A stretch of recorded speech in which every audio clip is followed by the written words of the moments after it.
जय श्री राम।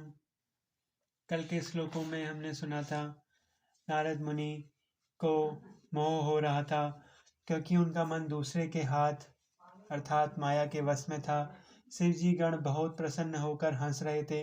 यद्यपि मुनि उनकी अटपटी बातें सुन रहे थे, पर बुद्धि भ्रम में सनी हुई होने के कारण वे बातें उनके समझ में नहीं आती थी। उनकी बातों को वे अपनी प्रशंसा समझ रहे थे। इस विशेष चरित्र को और किसी ने नहीं जाना, केवल राज्य कन्या ने नारद जी का वह रूप देखा। उनका बंदर का मुंह और भयंकर शरीर देखते ही कन्या के हृदय में क्रोध उत्पन्न हो गया। तो आगे के श्लोक अब हम सुनते हैं, क्या है। जय श्री राम।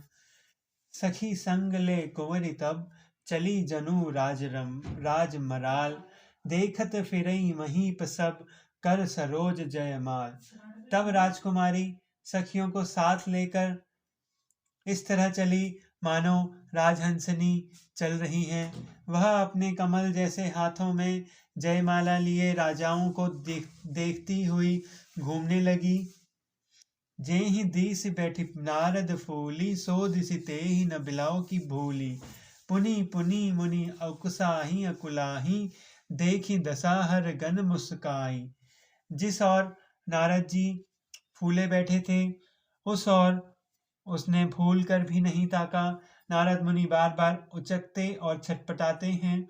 उनकी दशा देखकर शिव जी के गण मुस्कुराते हैं। धरे निप तनु दह गहु कृपाला, कुंवरी हर्षि लेउ जयमाला। दुल्हनी ले ले ले गे लछि निवासा, नृप समाज सब भयउ निराशा। कृपालु भगवान भी राजा का शरीर धारण कर वहां जा पहुंचे। राजकुमारी ने हर्षित होकर उनके गले में जयमाला डाल दी। लक्ष्मी निवास भगवान दुल्हनिया को ले गए। सारी राजमंडली निराश हो गई। मुनि अति विकल मोहि मति नाठी, मनी गिरी गई छोटी जनुगाठी। तब हर गन बोले मुस्काई, निजी मुख मुकुर बिलो कहीं जाई। मोह के कारण मुनि की बुद्धि नष्ट हो गई थी। इसी से वे बहुत ही विकल हो गए, मानो गांठ से छूटकर मणि गिर गई हो।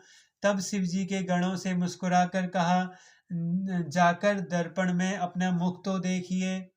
अस कहीं दो भाग भय भारी, बदन दीख मुनि बारी निहारी। बेसु बिलो की क्रोध अति बाड़ा, तिनहि सराप दिनहि अति गाढ़ा। ऐसा कहकर वे दोनों बहुत भयभीत होकर भागे। मुनि ने जल में झांक कर अपना मुख देखा। अपना रूप देखकर उनका क्रोध बहुत बढ़ गया। उन्होंने शिव जी के उन गुणों को अत्यंत कठोर शाप दिया है। हो निशाचर जाय तुम, कपटि पापी दो, हसेऊ हमहि सो लेहु, फल बहुरी हसेऊ मुनि को। तुम दोनों कपटी और पापी जाकर राक्षस हो जाओ। तुमने हमारी हंसी की है, उसका फल चखो। अब फिर किसी मुनि की हंसी करना। पुनि जल दीख रूप निज पावा, तदपि हृदय संतोष न आवा। फकरत अधर कोप मन माही, सपदी चले कमलापति पाही। मुनि ने फिर जल में देखा तो उन्होंने अपना असली रूप प्राप्त हो गया। तब भी उन्हें संतोष नहीं हुआ। उनके ओठ फड़क रहे थे और मन में क्रोध भर रहा था।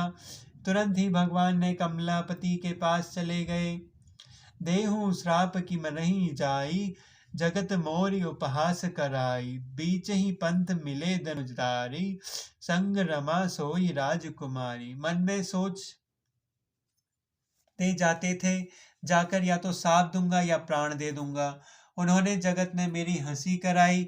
दैत्य के शत्रु भगवान हरि उन्हें बीच रास्ते में ही मिल गए। साथ ही लक्ष्मी जी और वही राजकुमारी थी।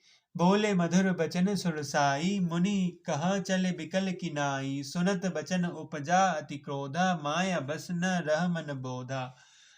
देवताओं के स्वामी भगवान ने मीठी वाणी में कहा, हे मुनि, व्याकुल की तरह कहाँ चले।